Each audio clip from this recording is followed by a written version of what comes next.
like people tend to view you in a variety of different ways.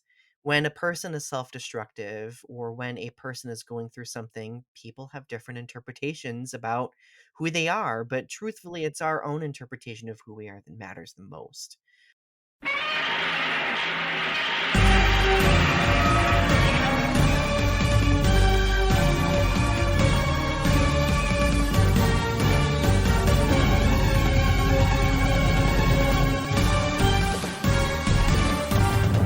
Hello and welcome back to a very special bonus episode of Kaiju Weekly, the weekly podcast that introduces you to the wide world of giant monster media. I am your host, Michael, and today I am joined by a very special guest. He is a poet, a professor of English at Delta College in University Center, Michigan. His full-length collection of poems, Carbon Footprint, reached #1 on Amazon's LGBTQ plus poetry new releases list and #2 on Amazon's LGBTQ plus poetry best-selling list. He's also garnered a Pushcart Prize nomination for his work. He's a giant monster enthusiast, kaiju fan fiction writer, and YouTube vlogger. Welcome, Mr. Donny Winter. How are you doing? Hello, Michael. Thank you for having me. It's great to be here. I'm doing well. How are you? I'm excellent. Excellent. Did I make sure to cover everything in that intro? Yes, you covered everything. I know I've done a lot of stuff over the past couple of years, so you did it justice. Good, good. It's a real pleasure to have you here. I promise. And I want to say I am so sorry for taking so long to get this episode scheduled. Oh no, I think it's worth the wait. Like honestly, I'm very honored to be a part of this. It's just going to be a really fun conversation, and I'm hoping that I might be able to inspire other kaiju fans to pursue, different art forms like poetry. So yeah. Yeah. Yeah, I mean, it's a really interesting conversation I think we're about to have. For this podcast in particular, we primarily focus on the movies, but we also like to throw in some other forms of media like comic books, short films, other stuff. And I think, poetry is a medium that I don't think we've actually explored yet. So welcome and congratulations on being the first one. Thank you. Let's start out with the most obvious question, Donnie. Tell the audience who you are and what's your background with kaiju media. Sure. Well, my name is Donny Winter, as we've talked about already. I currently teach English. I teach creative writing, composition, technical writing at a community college. And of course, as everyone knows so far, I am a writer and I love to write. I write a variety of different things, but poetry is my specialty. I have two books out right now. But when it comes to my history with kaiju media, it actually for me started way back in 2004. I started becoming involved in kaiju themed message boards. And eventually it led to me creating my own website. It is called Kaiju Galaxy. It still is out there. And I dedicated it to kaiju creativity, meaning fans who wanted to submit fan fiction, art, poetry, all sorts of different things. And Interesting. yeah, and it eventually led to me I started doing YouTube way back in like 2007, and my YouTube is largely like a hodgepodge of everything, but I have become very reliant on doing videos about Godzilla, like analyzing different aspects of the films. I've been doing collaborations with other kaiju tubers, as we call ourselves. So I've had quite a bit of experience, and I've had a lot of fun doing it. It's really great to have conversations with other fans. Because I'm curious, how has being a college professor helped you or maybe even hindered you uh, in some of your research with these films in this genre? Let's just say this genre in general. How has being a professor kind of helped you out in that area? That's a very good question. I really think that being a professor has helped me hone my analytical abilities Mhm. with regard to the realization that these films can be examined through a variety of different critical lenses. Sure. And those critical lenses are very much up to interpretation, right? Mhm. Right. And it really helped me notice small things in Godzilla films that I hadn't noticed before and develop a stronger appreciation for them and their metaphorical complexities, Mm, especially. yeah. Yeah, it's interesting. This is an interesting little genre because a lot of folks who are either new to it or are kind of outsiders to it just assume that it's uh uh giant monster steps on buildings and fights other monsters, but there's a lot more depth to it. As we all know, like some of the fan favorites, like so Mothra versus Godzilla from '64 has so much to say about different parts of the about the economic and about economic complexity and even social complexity that was going on at the time. So I just think that it's really interesting when people are able to analyze these films from a different perspective, and you're coming at it from a very academic perspective, which I think is very valuable.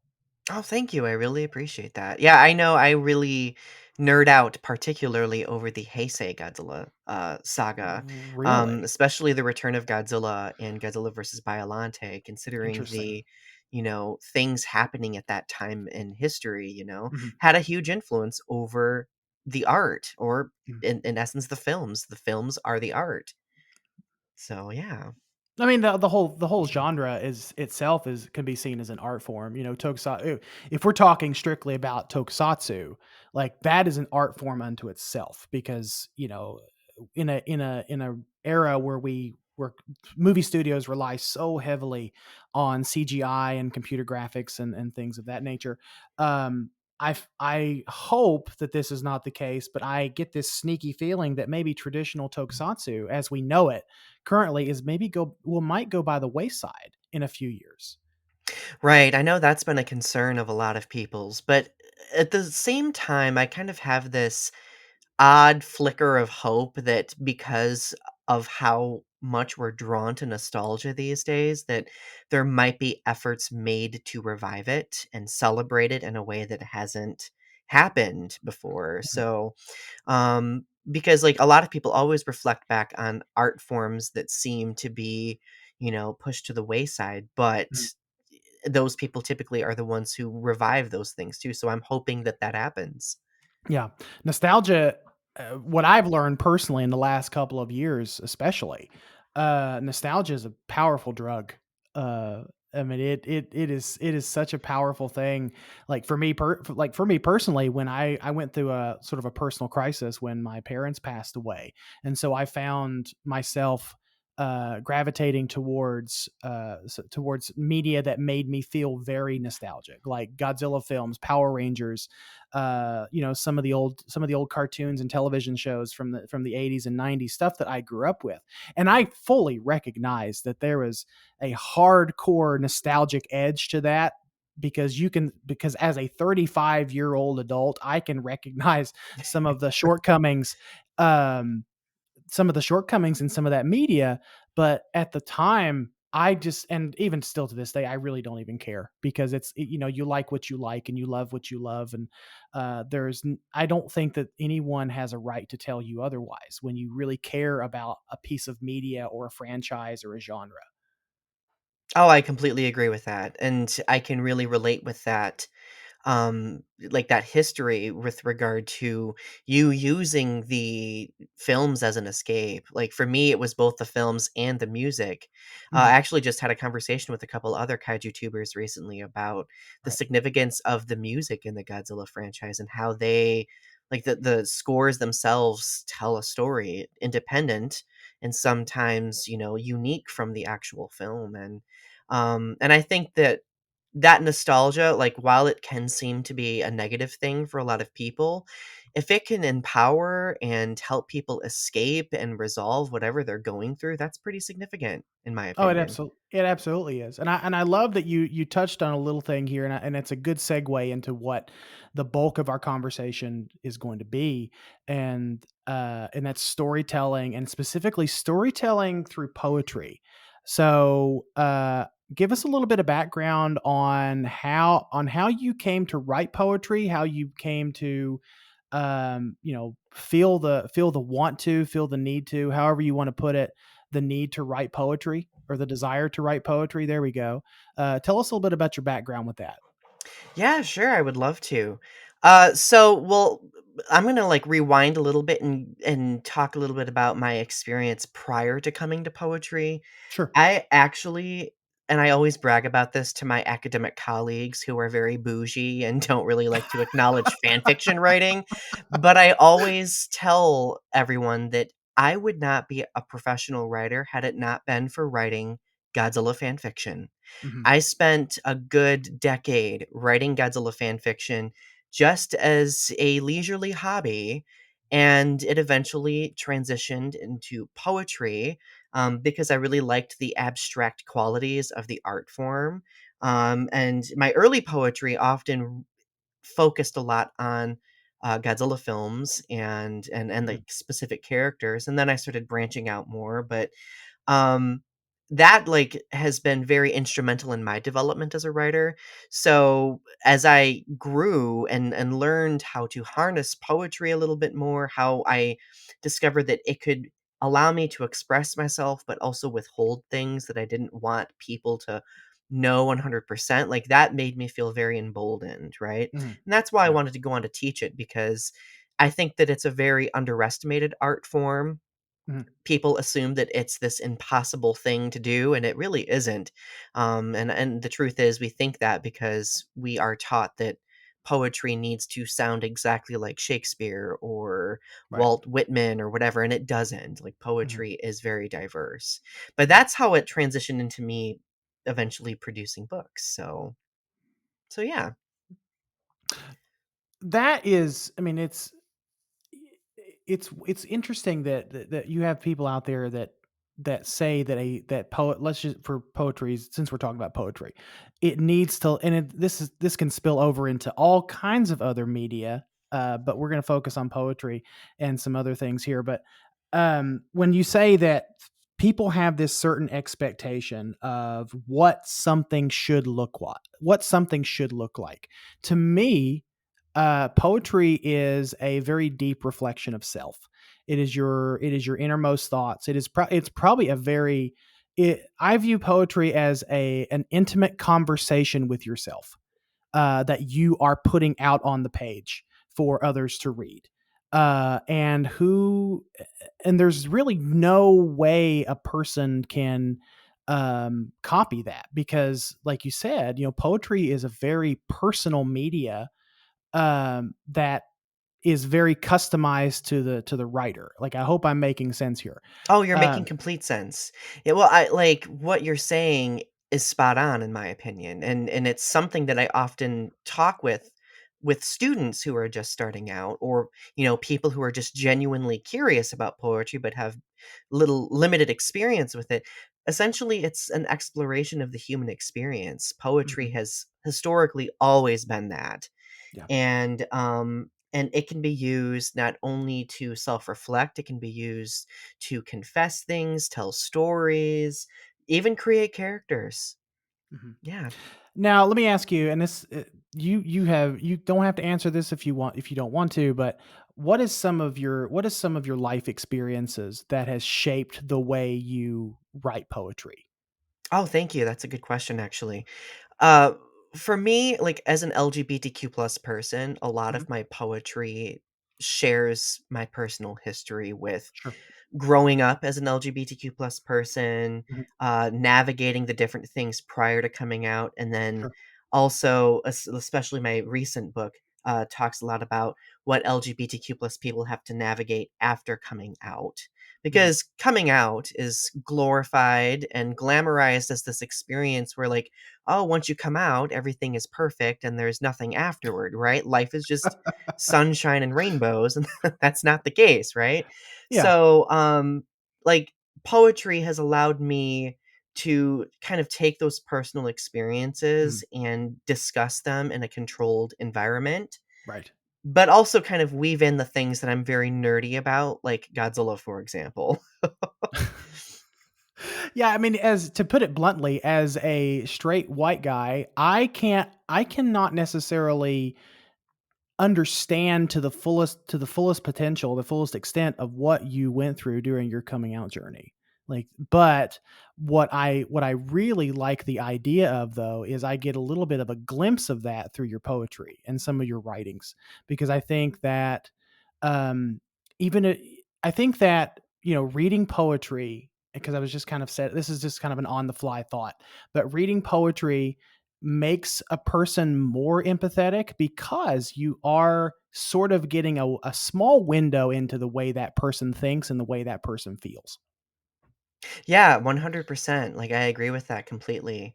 And poetry, I always think of poetry as being like this space where you invite someone to sit down and have a cup of coffee with you, like Oh, in it's the yeah. book itself, metaphorically Meta speaking. Yeah, exactly.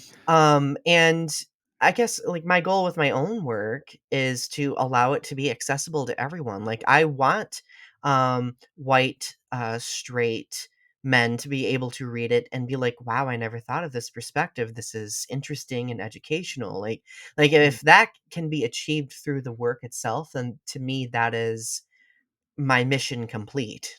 mhm. Yeah, and I think poetry also, outside of some of those really deep themes, I think poetry can also be very entertaining. I've read poems that are, very funny and just outright entertaining to me. Um, so what are some of your favorite works of poetry that you've read throughout your writing career, or since you started diving into the poetry realm yourself? So some of my like inspirations, like poet Yes, inspirations. some of your poet Ooh, inspirations. that's a good question. My current favorite is, oh, it's so hard to choose, honestly. I love classics like Sylvia Plath because I Sure. like me some good angsty poetry. Right. Um, but Sylvia Plath's also a confessional poet, and Mhm, I like my work is largely inspired by mhm, confessional poetry. So I also really love, Susan Slaviero, who is a I would say a cyberpunk poet. I'm interesting. yeah, I'm very interested in cyberpunk genre material, and, she writes at length about, the human condition, Mhm, and that's what I largely wanted to do in my second collection, which is titled Feats of Alchemy. mhm, Um some others that I can think of, Meg Day, another one of my favorite poets. I love Walt Whitman. mhm, Let's see. Those are the ones that I can think of off the top of my head. mhm. But yeah. So, to get a little bit more granular, tell us about your project, because you just mentioned it. Tell us about your project, Feats of Alchemy. Oh, yes. So Feats of Alchemy is my second collection of poems. It was just released in October by Alien Buddha Press, my publisher. Interesting. Okay. And the entire book is about like the different alchemy that we experience in day-to-day life.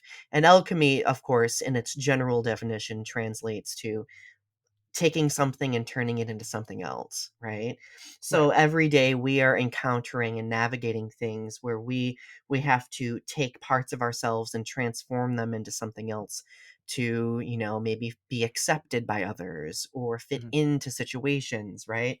mhm, And my goal with the book was to kind of like take this idea of a cyborg and use that as a metaphor for what it feels like to be an LGBTQ plus person mhm. post coming out. Right. And my goal is to have that cyborg metaphor work for even individuals outside of the LGBTQ plus community because all of us are always adapting ourselves or changing ourselves based on the world Mhm, around us or the people that we are in. mhm, And, of course, one thing that I really wanted to do with this book is I really wanted to weave in, uh, kaiju characters a lot more and have greater conversations about how different kaiju, for example, could be thought of as metaphors, mhm, so on and so forth. But yeah, mhm. in a nutshell, that is Feats of Alchemy. Yeah, when I think of the word alchemy, because back in the early 2000s, I worked at a pharmacy, and I know that alchemy has a strong tie to pharmacology. And basically, I think the way I'm kind of picturing it here is poetry can be sort of medicine for your soul, for your being, just to help you, get out something that you need to get out so that you can be your true, authentic, healthy self. That is how I'm kind of parsing out, you know, the whole art form of poetry, and even your latest work of Feats of Alchemy. Yeah, like, I completely agree with that. Like, poetry is a catharsis, Hmm. right? And that can be very healing for people. Like, Hmm. when I created this book, when I was in its early concept stages, I really wanted it to create different narratives about mental health as well. Yes. And because I was envisioning, like, the chemical processes happening in our minds and how that affects us, right? Right. And actually, some of the poems that I am most proud of come from that thought process because I took and really honed in on specific characters in the Godzilla franchise. I'm kind of low key obsessed with like the different scientist characters Hmm. in Godzilla films, so I took about 5 or 6 of them, I can and tell. I I wrote a poem for each of those characters, kind of creating a narrative about mental health, but also reflecting on that character's role in the specific film. Mhm. Now, when I was reading some of your samples here, the one that stuck out to me the most was the one titled Sarazawa. And for anyone new to the genre, Sarazawa was the name of the doctor that developed the oxygen destroyer in the original Godzilla 1954. And what I found so interesting about this one was, and this is what you and I were talking about before we started recording, was like I can picture reading through this, I can picture Dr. Sarazawa having this internal dialogue with himself as he's descending down, knowing that he will never return to the surface, like knowing what he has to do. And I just found this one really, really interesting. Thank you, I really appreciate that, and that was my goal with the poem was to kind of, like, paint this image of what he would probably be talking about Mhm. internally. I watched Gojira 1954 prior to writing that poem just as some to provide some context on the character, Sure. and as a person who has struggled with mental health in the past, Mhm. I've come to realize that the act of self-sacrifice or the desire for self-sacrifice can be, in a way, dangerous, right? Mhm. And part of me wondered while watching the film, like, was Serizawa intending to be noble, or was he just doing it for purely selfless reasons, so on and so forth. So, like, it was really hard to gauge his intentions throughout the Mhm. film, and I think that was part of the mystery behind his character, right? Like was he just saddened and wanting to, you know, go back on the terrible weapon of mass destruction that he created because he Mhm. was the only one who could do anything, or did he really want to just be this noble individual? Mhm. Because really, he didn't need to self-sacrifice necessarily. No, he didn't. He didn't. And I think that sometimes, making yourself a martyr can be seen as it can be seen as selfless, but it can also in some instances can also be seen as selfish. Uh, Exactly. yeah, I think that it can definitely be seen in both the good and the bad light there. Oh yeah, for sure. And I just wanted with that poem to explore that because I really feel like it's something that doesn't get discussed enough. And I like one of my big things that I'm always complaining about is I feel like as kaiju fans we tend to overlook the human characters because the Mhm. human characters are far more interesting and developed than we often give them credit for, They are. especially in that film too. So yes, the human characters in some of these films, I think that there is a film is good when there's that balance of good human story and a good amount of what we actually go to watch these movies for is the kaiju action. Like one of my favorite films, of course, is Monster Zero, because I think that there is a good amount of human story interwoven within the kai, or actually let's reverse that, because I think that the kaiju story is more can be more seen as interwoven into the human drama.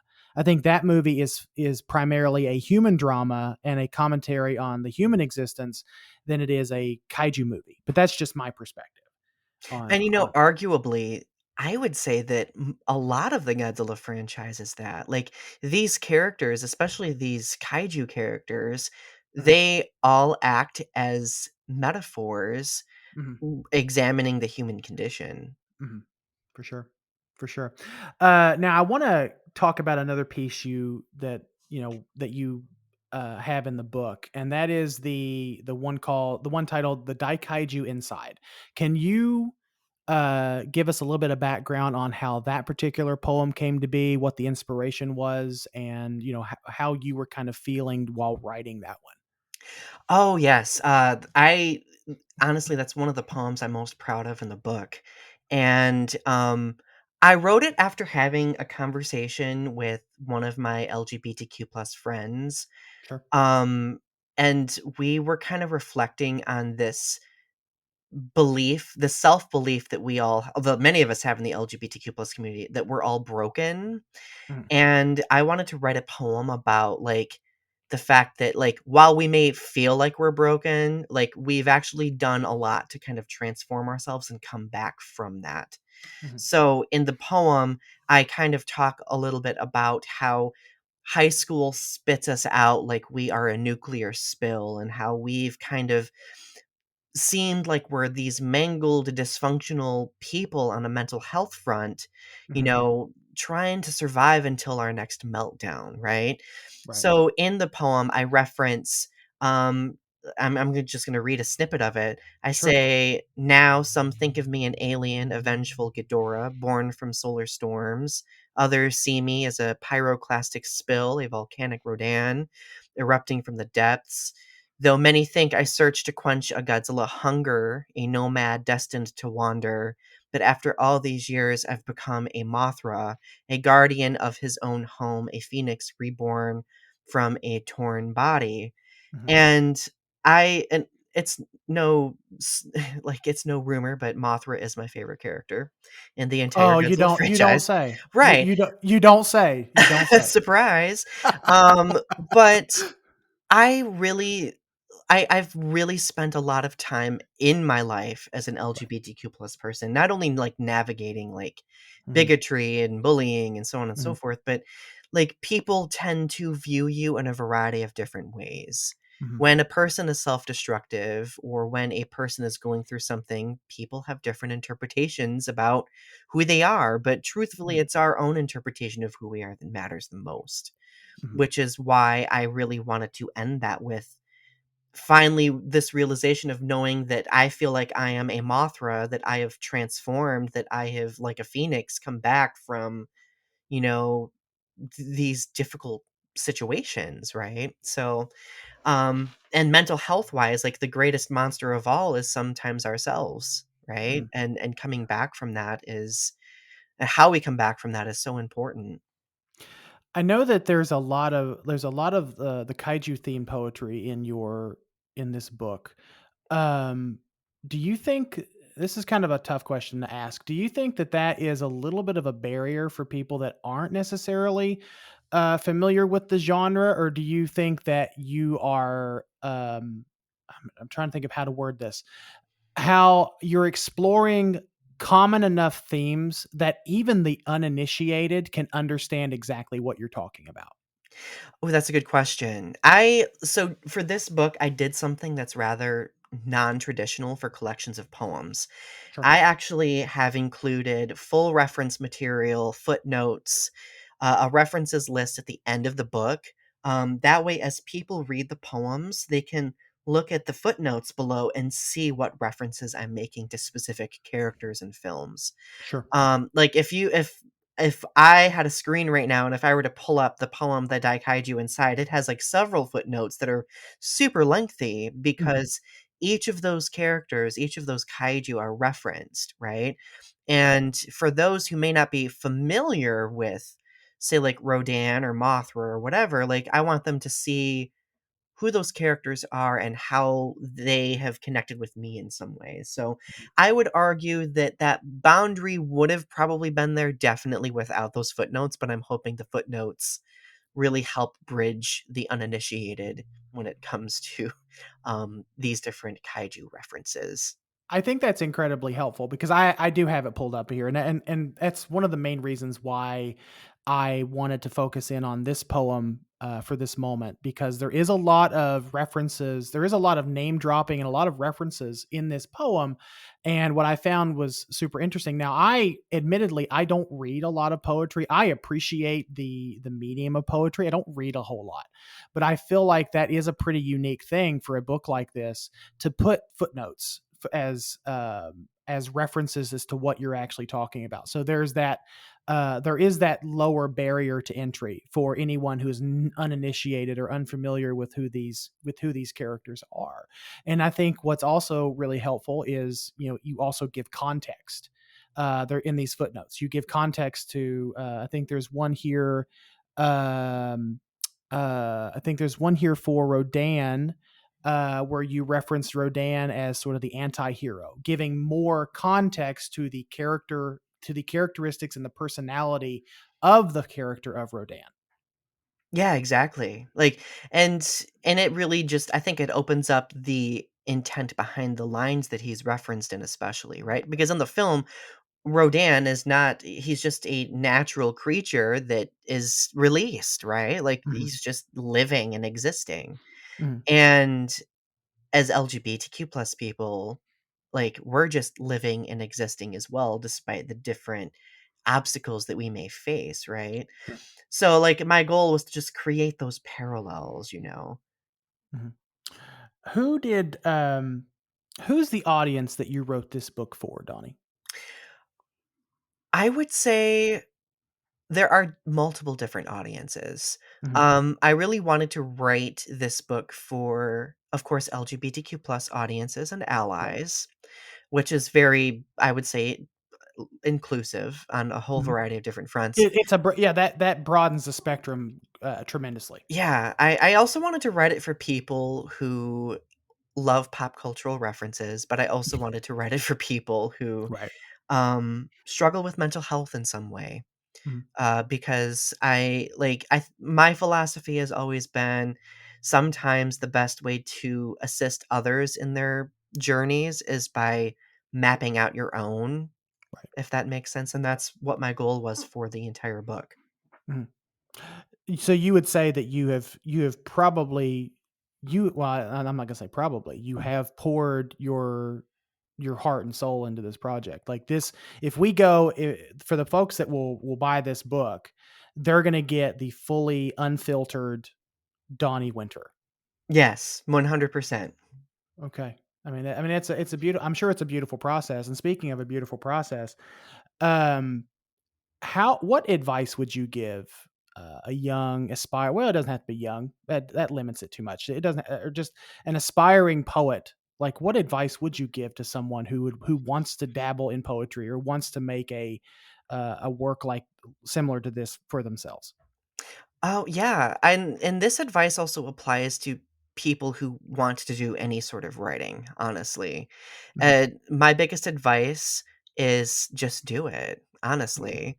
We are always navigating so many people in our lives who say that writing isn't worth anything, that it's just some silly thing to pass the time, that it's just a hobby, but, like, it may start out that way, but it has so much potential if you continue doing it. Mhm. Put your work out there, send it out to publishers. That's Um, terrifying, it's it terrifying, by is. the way. Oh, it is terrifying. Like, I'm not gonna lie, like, my first collection of poems, Carbon Footprint, I sent out to several publishers before it finally got accepted. I went through so much rejection, but when you finally get an acceptance and you can hold a body of your work in your hands, it makes all of that struggle worth it. Right. But at the end of the day, like, I just encourage people to not necessarily focus on the act of the writing, but focus on what you want the writing to do for potential readers and ultimately for yourself when it comes to fulfillment, right? How do you want to be fulfilled by your own writing? Answer that question. And I think that's going to really help ignite, your creativity.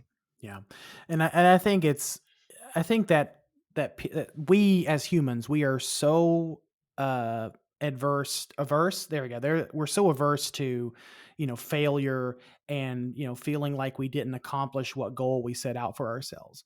And to tack on to piggyback off of that, I'll add that, for me personally in my own life, I failed a ton. Like I have made missteps, I have failed, but I have grown to not fear failure, but I'm more terrified of not learning something from that failure, of not taking those experiences that that I've gained from kind of having missteps and making mistakes. And some of my biggest regrets in my life are things that are moments when I have failed, or moments that I've made a mistake, but I never went back and either corrected that mistake or went back and tried again. That's the part that scares me the most, is not learning from that process. And I think this whole, like, writing a book in itself is a process, but writing a book of poetry is a process so unique, because you are diving so deeply into your own personal psyche, your own emotions, and your own life experiences, and you're putting this out on page or in on a blog or something for folks to read. And that's a really beautiful thing. Thank you. Yeah, I can really relate with what you said regarding that fear of not learning something from failure.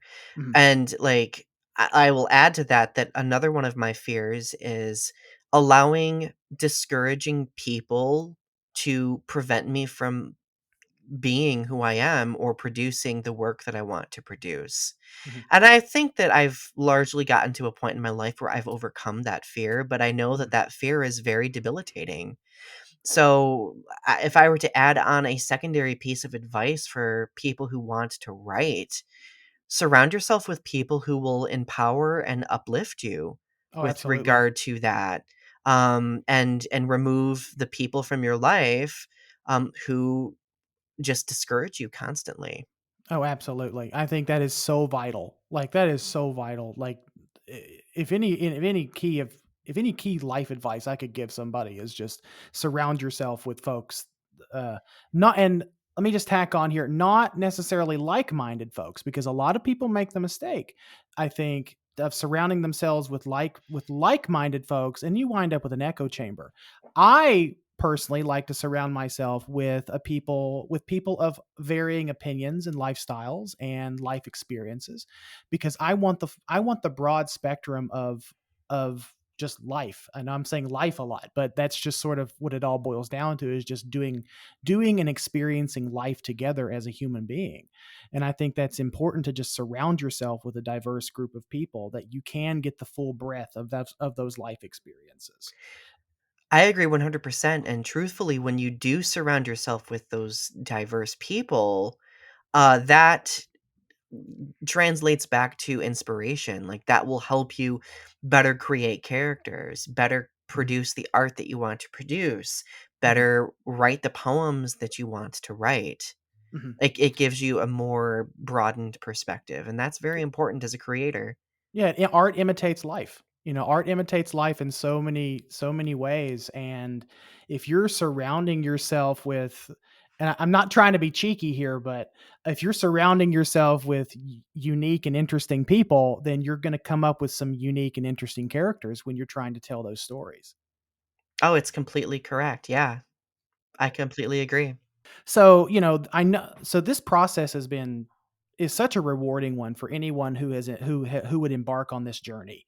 So, let me ask you, Donnie, what has been the most rewarding part of your journey from just a kaiju fan, we'll say, to just a casual fan, to now published poet author Donnie Winter? What has been the most rewarding part of all that? The most rewarding part for me has been the connections that I've made with other wonderful people, other Mhm. creators who are, carving out their path or who have their established path. Like, I feel like putting work out there has really helped me connect with a whole variety of different people. But as a creator, as a poet, my goal has been to, help other people find some sort of catharsis for themselves.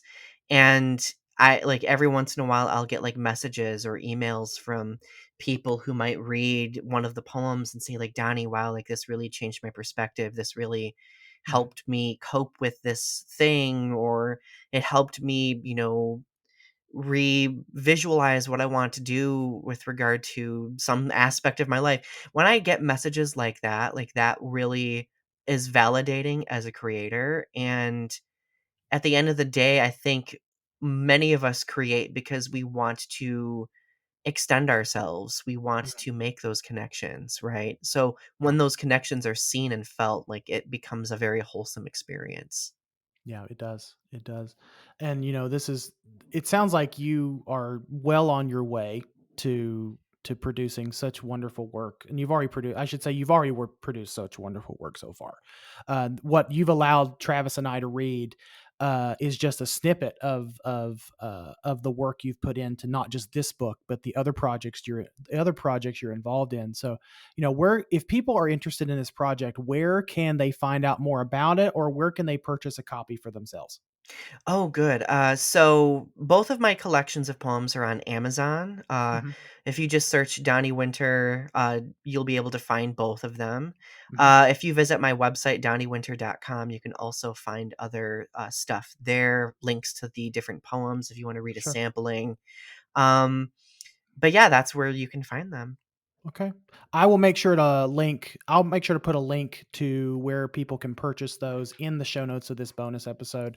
Donnie, before we get out of here, where or what other projects are you involved in? Let's just go ahead. I'm just going to call this your shameless plug section. So whatever you want to plug, whatever you want to talk about as it pertains to your career or what you're involved in, now's the time. Go for it.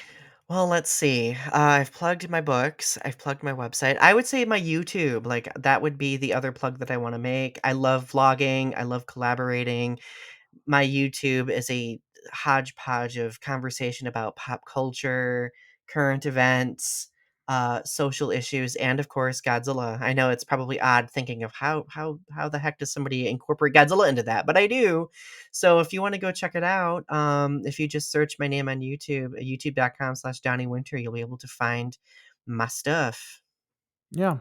I mean, Godzilla is relevant to a lot of things that we go through on a day-to-day basis. So it may seem like to the untrained eye that you're out in left field, but I 100% don't think you are.